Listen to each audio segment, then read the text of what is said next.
Adam.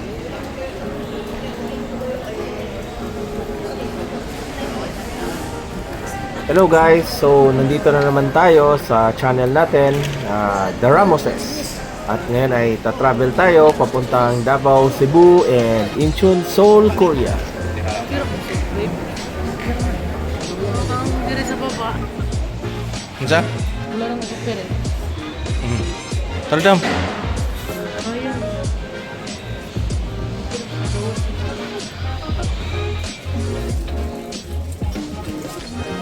So sa travel na ito ay kasama natin ang aming pamilya, The Ramos, and my family ng kuya ko, at mama ko na maghihintay sa Korea.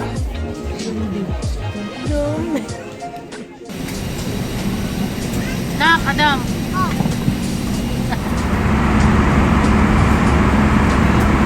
At sa video na to ay makikita ninyo sights and sounds sa patungong Korea. Ang Korea ay magka-travel tayo ng around 3.5 to 4.5 hours.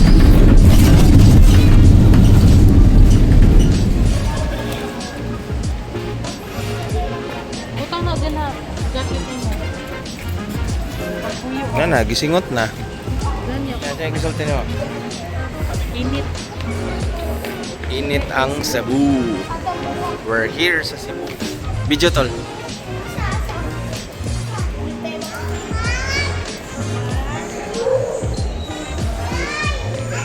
Si Adam.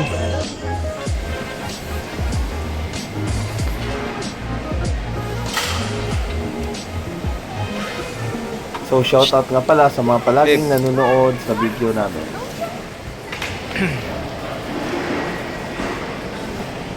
Ang masasabi ko lang guys ay maganda, malaki at maluwag yung airport ng Cebu, yung international airport. Ang downside lang is yun, mahal ang mga bilihin, mga pagkain pang international na prices. And then, I don't know kung regular ba ito or ngayon lang nangyari. Medyo mainit yung aircon nila, hindi talaga siya malamig. So I'm hoping na ma-address ng government or ng namamahala sa airport ng Cebu.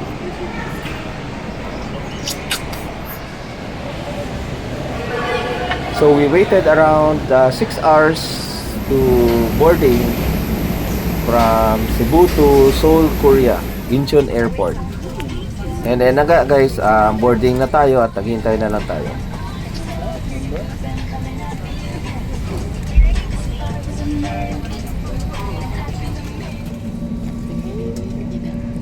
Airport in Korea. Local time now is exactly 9 o'clock in the evening, and for information, there is 1 hour time difference between Bacan, Cebu, Philippines, and Incheon, Korea. Korea being 1 hour ahead. So yan na nga guys, after 4.5 hours, dumating na kami sa airport ng Incheon, Korea. Welcome to Korea, annyeonghaseyo! At dumating na rin ang ating tour guide na pamilya, The Ramoses pa rin. Palaging nagbibiyahe, international and in the Philippines.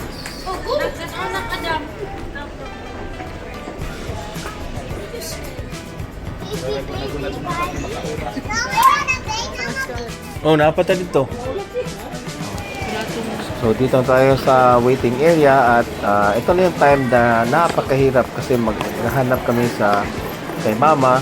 Eh, nandun pala siya sa Terminal 2. Nasa Terminal 1 tayo.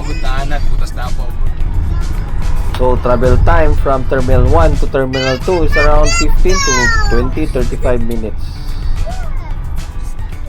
Nito, bilibang ko ani abi man ako dito ko lang sila ni. And finally guys, nasa condominium apartment na kami na Airbnb.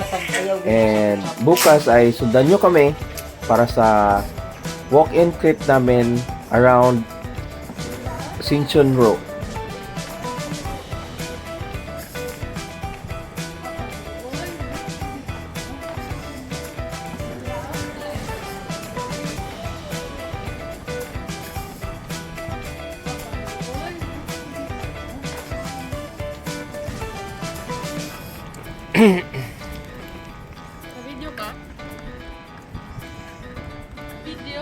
picture.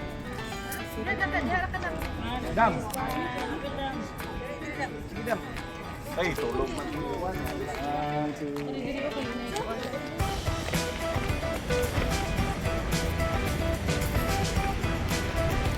Ikaw, sa may kasaltin mo.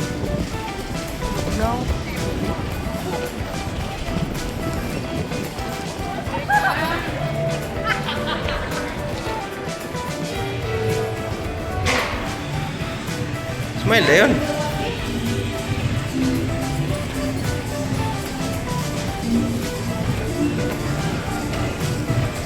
So, ito na yung mga itsura ng malls nila dito, guys. Mother.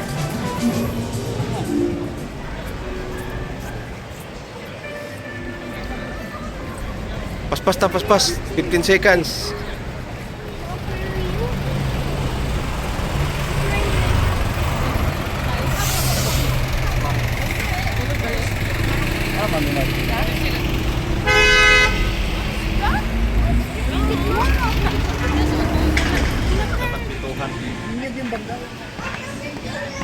So, sino nanalo?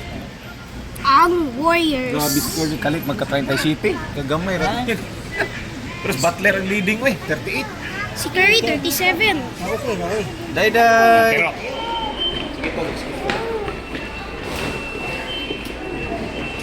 Mag-lead ko, kaya minato ba si Imang Toys ba? Daw, waka ni picture tol. Malo.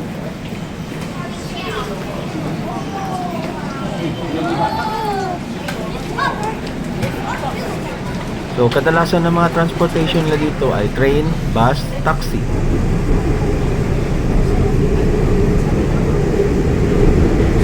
Napaka-comfortable, mabilis, affordable naman yung price nila, guys. Mas mura lang konti ang Pilipinas kumpara sa Korea.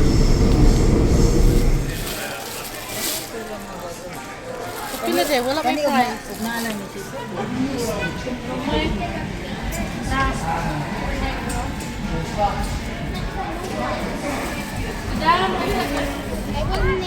Sa feeling ko, totoo talaga.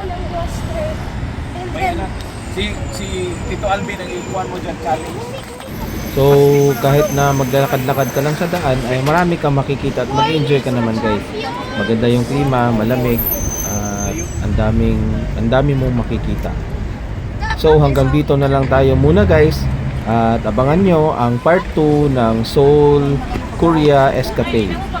So, don't forget to like, comment, subscribe sa The Ramoses, guys. See you!